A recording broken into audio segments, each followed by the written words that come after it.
Assalamualaikum warahmatullahi wabarakatuh. Kita bertemu di video pembelajaran prakarya dan keterampilan mengetik pada komputer khusus untuk anak kelas 9 SMP Negeri 1 Bukit Kemuning tahun pelajaran 2020-2021.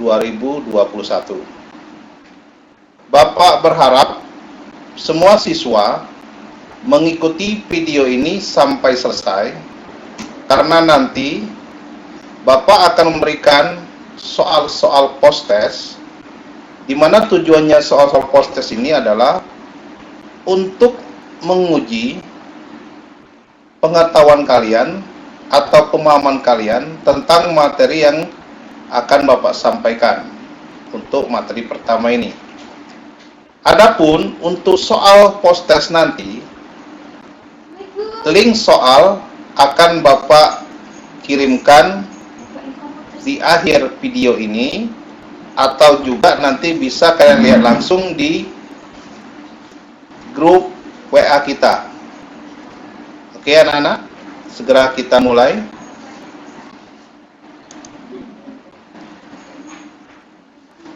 Di video pertama ini ada 5 materi yang akan Bapak bahas. Yang pertama tentang pengertian kerajinan, terus tujuan produk kerajinan, bahan kerajinan fungsi hias, keunikan bahan kerajinan, prinsip kerajinan fungsi hias. Jadi 5 pokok bahasan ini yang akan kita bahas. Bagi kalian yang memegang atau memiliki modul prakarya, materi ini bisa kalian lihat di modul bagian bab 1. Bisa sambil melihat video pembelajaran Bapak, bisa kalian juga lihat materi lebih lengkapnya di modul prakarya. Kita bahas materi pertama, yaitu tentang pengertian kerajinan. Kata kerajinan ini kata yang sudah sering kita ucapkan atau kita dengar. Sekarang kita baca dulu apakah definisinya. Kerajinan merupakan bagian dari seni rupa terapan yang diartikan sebagai proses produksi yang melibatkan keterampilan manual dalam membuat benda-benda kebutuhan hidup yang dirancang untuk tujuan fungsional atau kegunaan.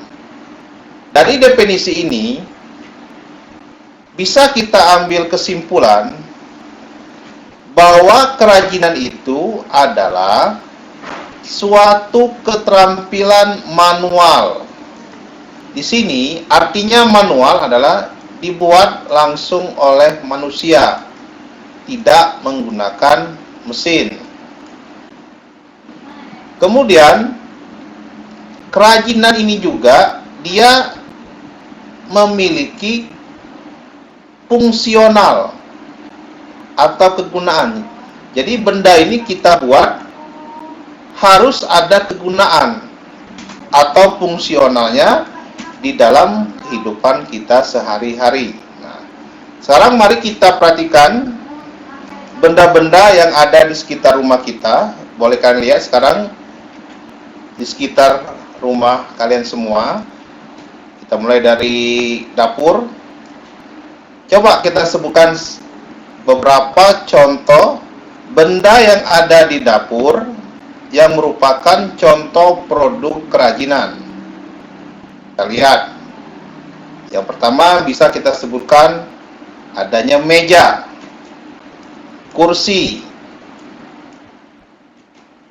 apalagi kira-kiranya lemari. Itu semua adalah contoh-contoh benda kerajinan. Kalau kita pindah lagi ke ruang tamu, kita bisa lihat ada meja juga, ada kursi, ada lukisan, ada guci. ternyata tidak perlu jauh-jauh kita ambil contoh. Di rumah kita saja sudah banyak benda-benda kerajinan. Oke? Ya, mudah-mudahan setelah melihat penjelasan yang pertama ini kalian sudah tahu apa itu arti kerajinan dan apa saja contoh-contoh benda kerajinan yang ada di rumah kita. Yang berikutnya, kita akan membahas tujuan produk kerajinan.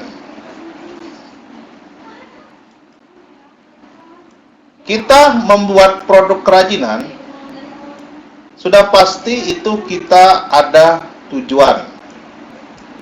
Jadi kita membuat satu benda itu, kita harus tahu dulu, benda ini kita buat tujuannya untuk apa. Kita bahas yang pertama, benda kerajinan bisa kita buat dengan tujuan sebagai penghias. Maksudnya apa? Kerajinan yang dibuat semata-mata sebagai hiasan pada suatu benda atau sebagai pajangan suatu ruang dan tidak memiliki makna tertentu. Nah, ini bisa diartikan bahwa produk ini kalau kita membuatnya hanya sebagai penghias, dia kalau sudah jadi nanti, itu kegunaannya hanya untuk hiasan atau pajangan di rumah kita. Nah, kita bisa ambil contoh kalau seperti itu. Contoh benda kerajinan yang hanya bisa untuk hiasan, ya salah satu contoh bisa kita ambil adalah lukisan. Lukisan bisa kita pajang. Nah, itu jadi tujuan pertamanya adalah sebagai penghias. Yang kedua, ada benda kerajinan itu fungsinya sebagai benda pakai. Atau kalau kita definisikan maksud Bapak, sebagai benda pakai itu maksudnya adalah kerajinan yang dibuat berdasarkan tujuan untuk digunakan sebagai kebutuhan sehari-hari. Nah, jadi kalau yang pertama tadi itu sudah Bapak jelaskan bahwa benda kerajinan itu adalah sebagai benda hias.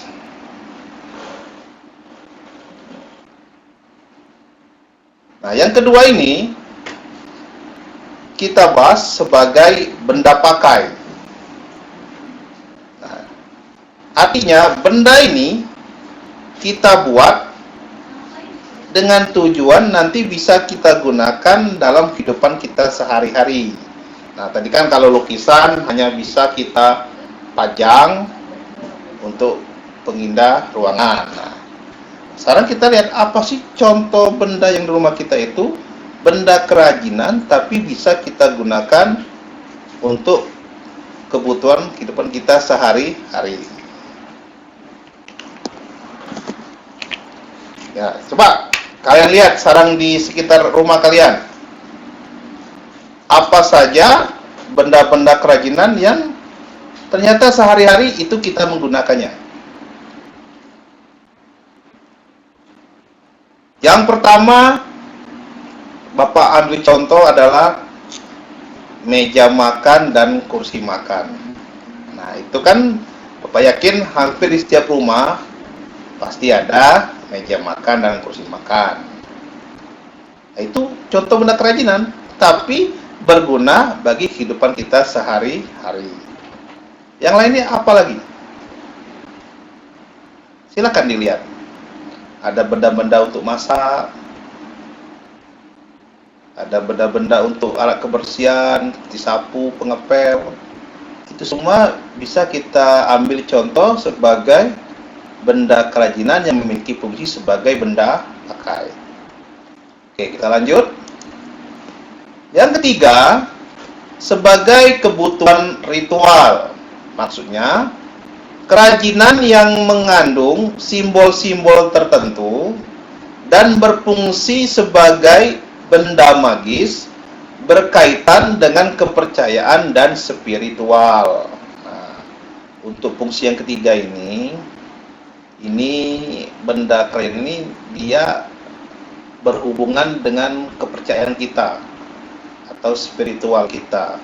Nah, sekarang coba kita sama-sama kita bayangkan apa sih contoh benda kerajinan itu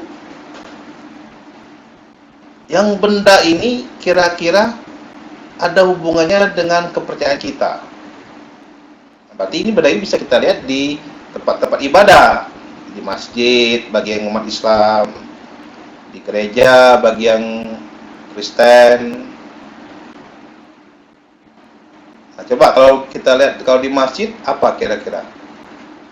Banyak ya yang bisa kita lihat. Beduk. Nah, itu benda kerajinan beduk itu.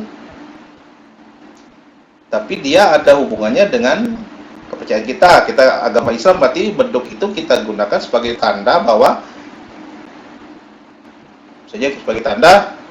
kita sudah masuk waktunya sholat itu. Dan masih banyak yang lain lagi. Yang berikutnya, yang keempat yaitu sebagai kebutuhan simbolik. Nah, kita lihat dulu definisinya apa. Adalah kerajinan tradisional selain sebagai hiasan juga berfungsi melambangkan hal tertentu yang berhubungan dengan nilai spiritual. Nah, coba kita cerna lebih dalam lagi kata-katanya. Kerajinan tradisional selain sebagai hiasan juga melambangkan hal tertentu yang berhubungan dengan nilai spiritual. Nah, ini kalau kita ambil ini ada kata hiasan, ada juga ini melambangkan. Tetapi dia berhubungan dengan nilai spiritual. Apa itu?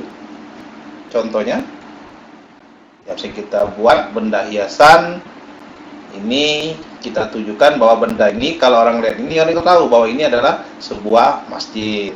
Berarti kubah yang di masjid itu kan dibuat orang selain pakai hiasan masjid juga melambangkan bahwa ini adalah tempat ibadah. Dan masih banyak lagi yang bisa kalian lihat.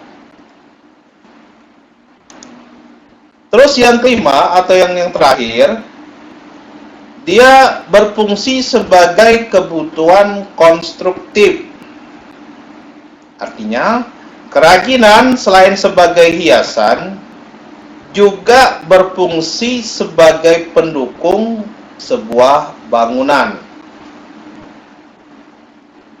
Nah, ini kalau diartikan bahwa benda kerajinan ini kita buat yang bisa digunakan untuk membuat bangunan. Bangunan itu kita ambil contoh rumah. Nah, apa kira-kira bahan-bahan kerajinan yang bisa digunakan untuk membangun bangunan? Kita ambil contoh rumah. Banyak sekali. Kita ambil contoh bata. Terus genteng. Keramik. Kusen. Itu semua benda-benda kerajinan. Nah, itu kalau dilihat tadi sebagai kebutuhan konstruktif. Nah, jadi anak-anakku, ada 5 tujuan produk kerajinan. Bapak ulangi. Yang pertama sebagai penghias.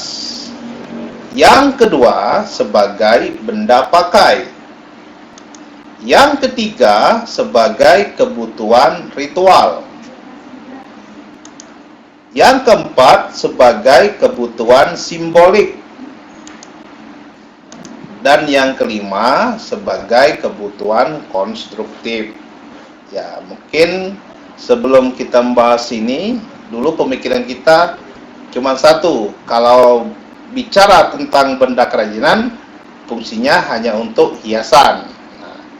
Tapi setelah kita bedah, kita bahas materi hari ini, kita bisa tahu bahwa benda kerajinan tidak hanya untuk hiasan, tapi bisa juga untuk kebutuhan lain.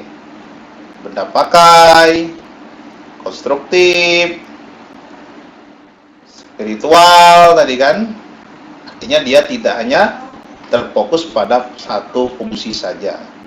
Dan satu lagi juga yang bisa kita ambil kesimpulan bahwa benda kerajinan itu sudah banyak yang kita gunakan di dalam kehidupan kita sehari-hari. Artinya sudah bisa kita rasakan secara nyata apa manfaatnya. Oke, anak-anakku sekalian yang Bapak banggakan. Berikutnya kita akan membahas ke materi yang ketiga, yaitu bahan kerajinan fungsi hias.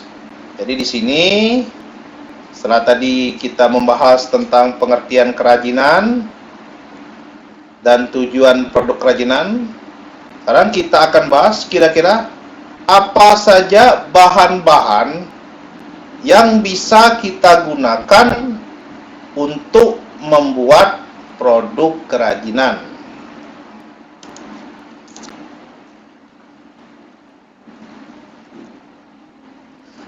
Secara umum, bahan-bahan benda kerajinan fungsi hias itu dibagi menjadi 4. Bisa kita lihat di layar monitor kalian masing-masing. Yang pertama ada benda alam, berarti benda-benda ini berasal dari alam. Yang kedua ada bahan buatan. Ya, berarti kalau kita artikan berarti bahan ini dibuat oleh manusia. Ada bahan limbah organik dan ada bahan limbah anorganik. Inilah 4 bahan yang bisa kita gunakan untuk membuat produk kerajinan fungsi hias. Oke, kita akan bahas satu persatu.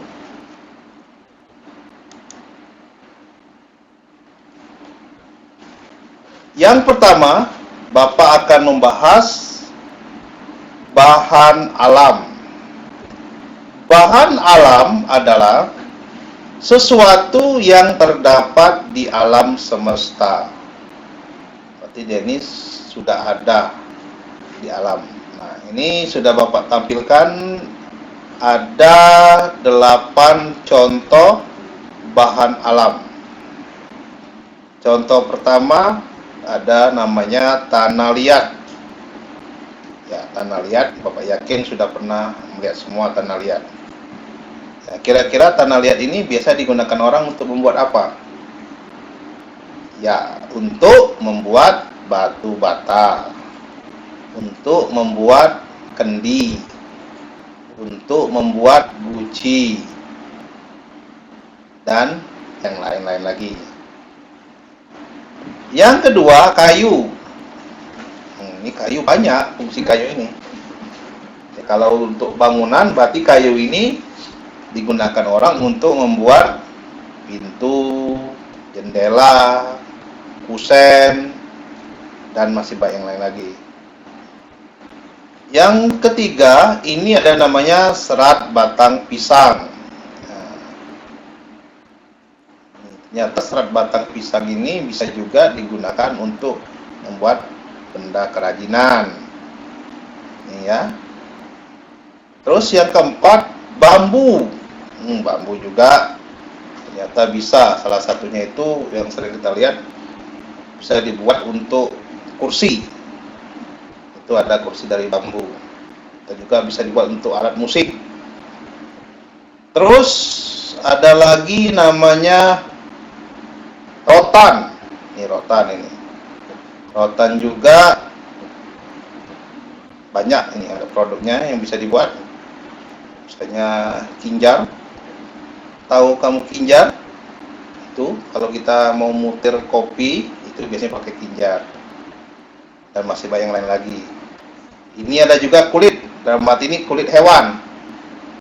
Biasanya kulit buaya yang bisa diambil itu biasanya dibuat untuk jaket, untuk dompet. Ini ada juga logam emas. Nah, kalau emas nggak usah dibicara lagi. Emas ini merupakan produk kerajinan yang paling diminati. Sekarang ini harga emas sudah sangat mahal sekali. Yang terakhir, ini ada namanya batu. Ya, batu juga merupakan contoh bahan alam. Jadi inilah 8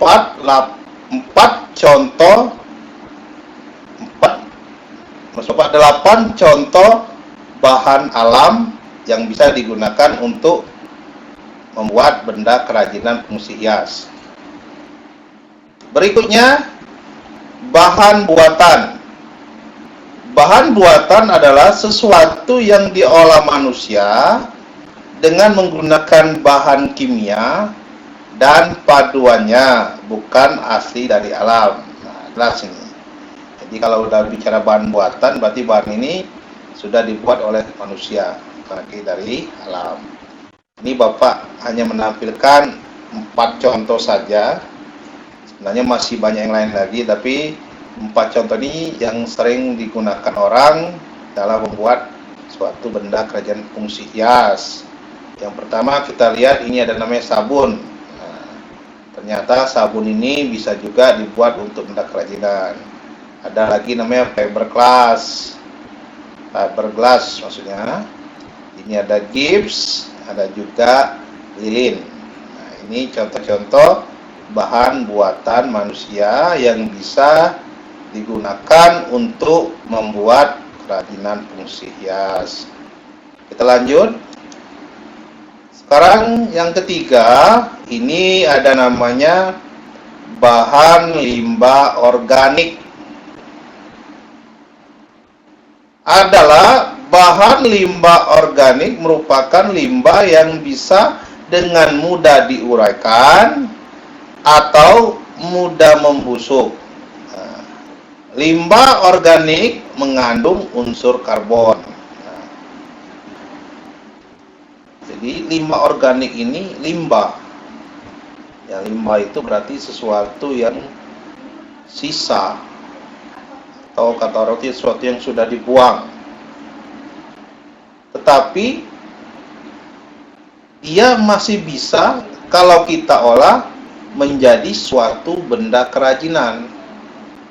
Nah, limbah organik ini dia disebut organik karena masih mudah diuraikan atau bisa membusuk.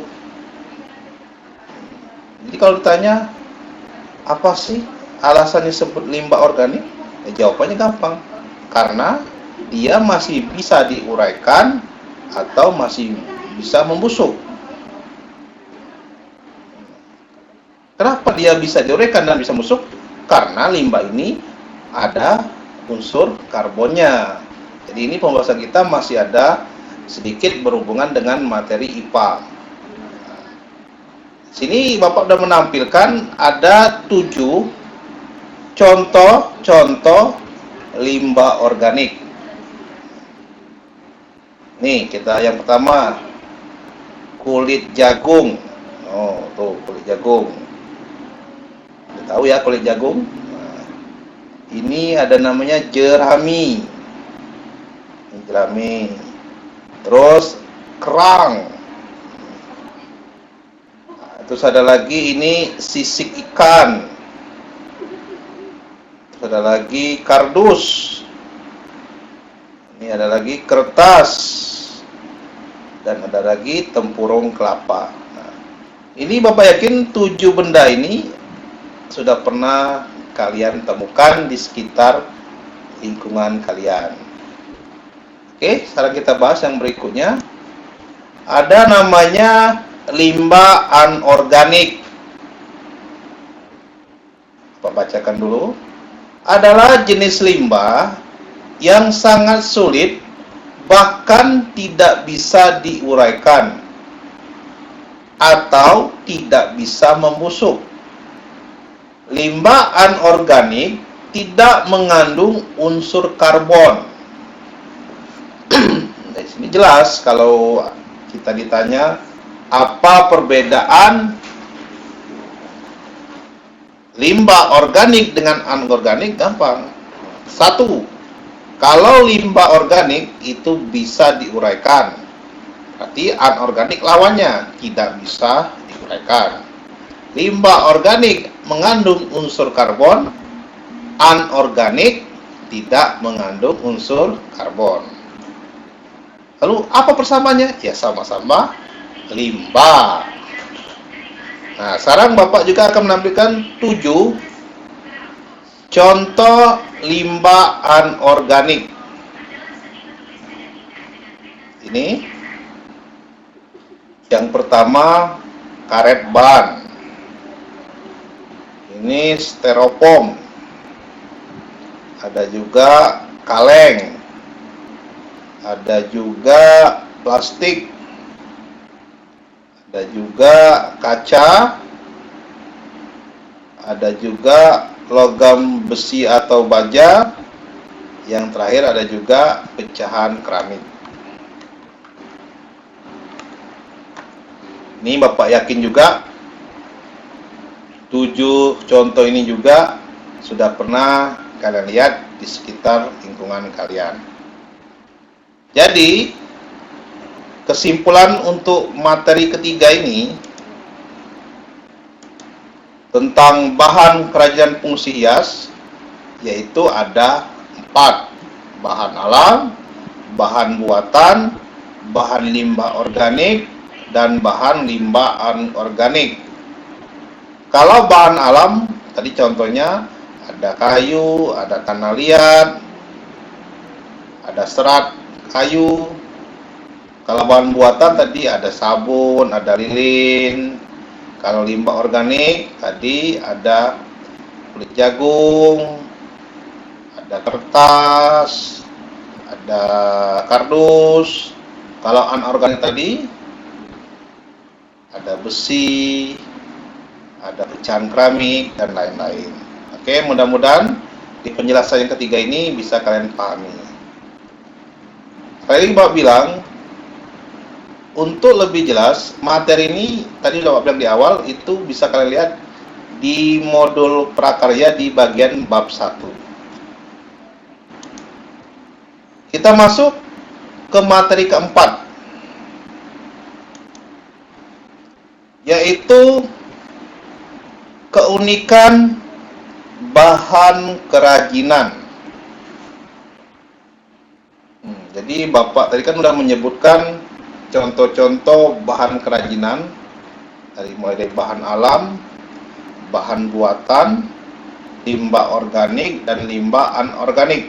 Nah, jadi sekarang Bapak akan membahas satu persatu apa sih keunikan dari bahan-bahan tadi, sehingga dia tuh bisa dibuat suatu benda kerajinan dan memiliki nilai jual yang cukup tinggi.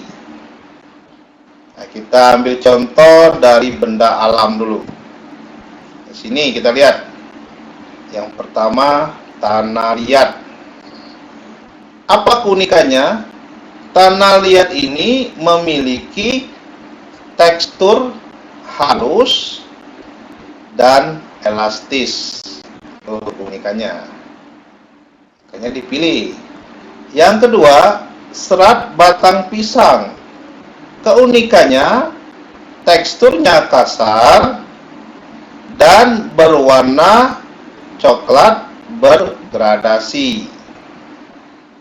Kalau kayu, keunikannya bersifat keras dan memiliki warna. Kalau bambu dan rotan, ini sifat keunikannya bersifat lentur dan kuat. Kalau kulit, ini memiliki tekstur permukaan kulit yang menarik dengan menampilkan warna-warna alaminya. Logam emas, perak, atau perunggu itu memiliki kesan yang mewah dan kuat.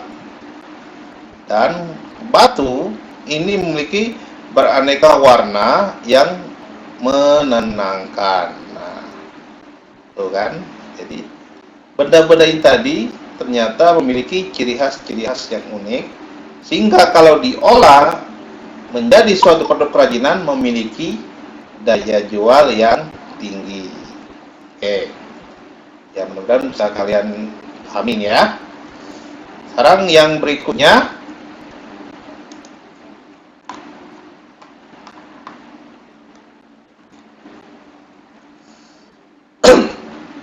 kita lihat keunikan dari bahan buatan.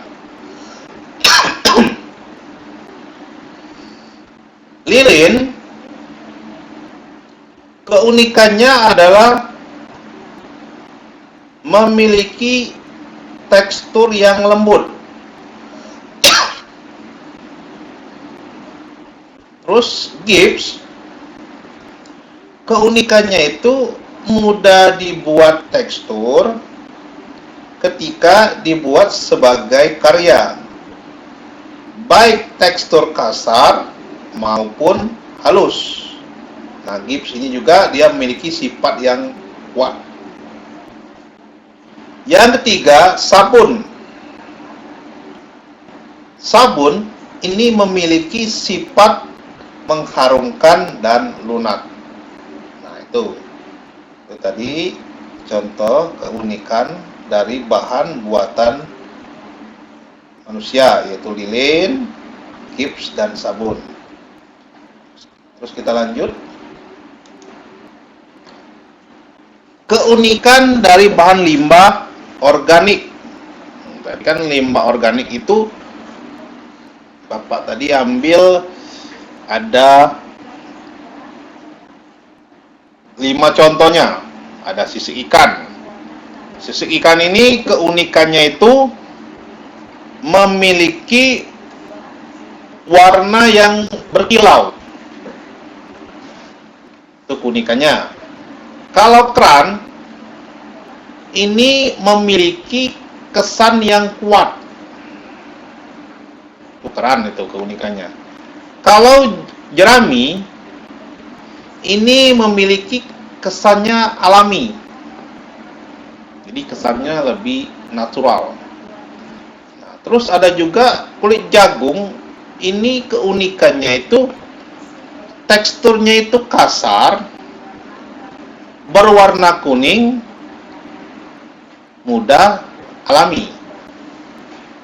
Terus ada tempurung kelapa, itu keunikannya teksturnya kasar, tetapi dapat pula dibuat tekstur halus, memiliki sifat yang kuat dan keras. Itu tempurung kelapa keunikannya.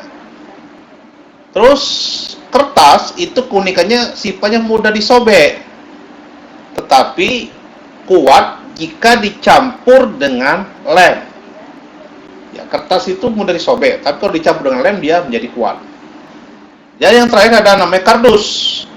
Kardus ini memiliki warna coklat yang khas. Kan kita lihat yang terakhir, keunikan. Yang terakhir kita lihat keunikan tadi anorganik.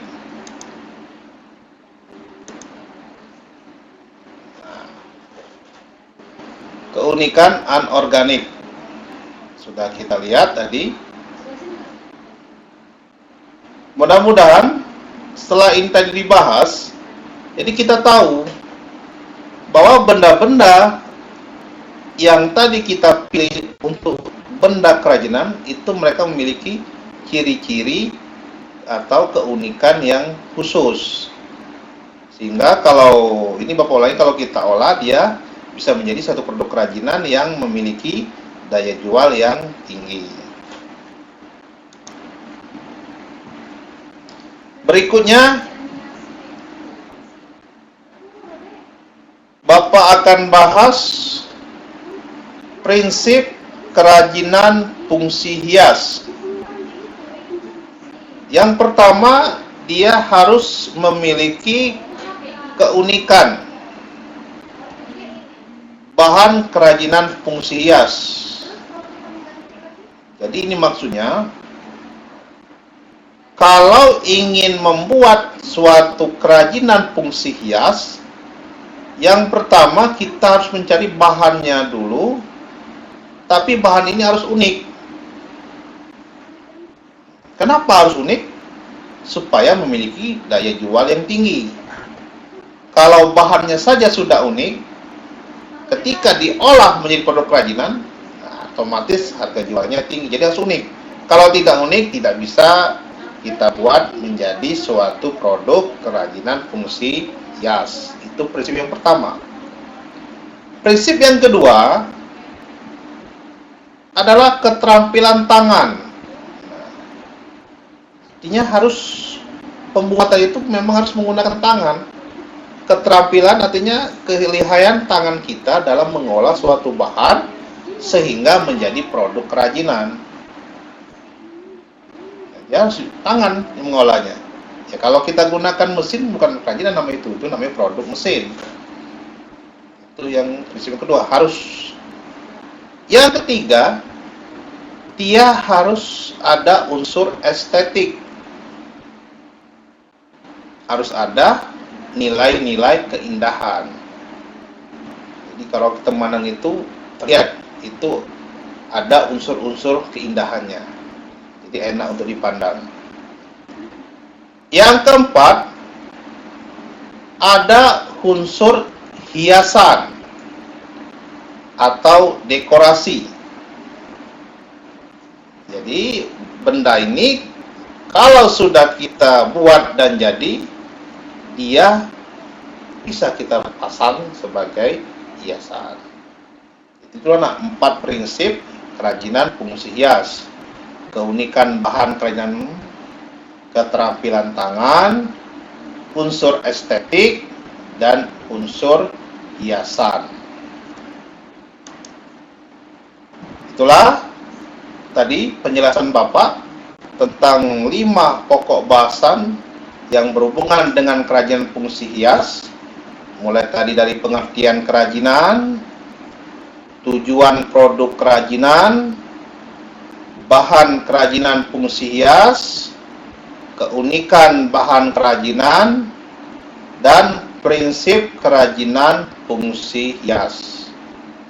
Bapak berharap setelah kalian mengikuti video pembelajaran ini, kalian sudah memahami tentang apa saja contoh-contoh bahan yang bisa digunakan untuk kerajinan fungsi hias, terus apa saja keunikannya,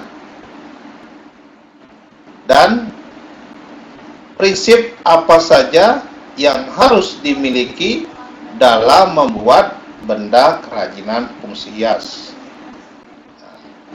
Setelah kalian mengikuti video pembelajaran ini, seperti di awal tadi sudah Bapak bilang, Bapak akan memberikan link soal. Bisa kalian langsung di video ini, di bawah video itu sudah ada link, atau nanti bisa juga kamu buka di grup prakarya kelas 9, nanti akan Bapak bagikan.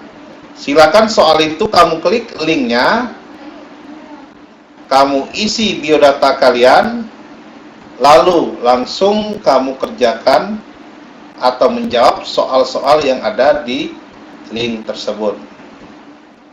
Demikian saja untuk video pembelajaran yang pertama ini. Bapak sebagai guru mata pelajaran kalian, secara pribadi meminta maaf kalau dalam proses Bapak tadi menjelaskan ada kata-kata Bapak yang kurang berkenan. Insya Allah kita akan bertemu lagi di video pembelajaran yang kedua tentang materi prakarya dan keterampilan mengetik dengan menggunakan komputer. Bapak Ari, Assalamualaikum warahmatullahi wabarakatuh.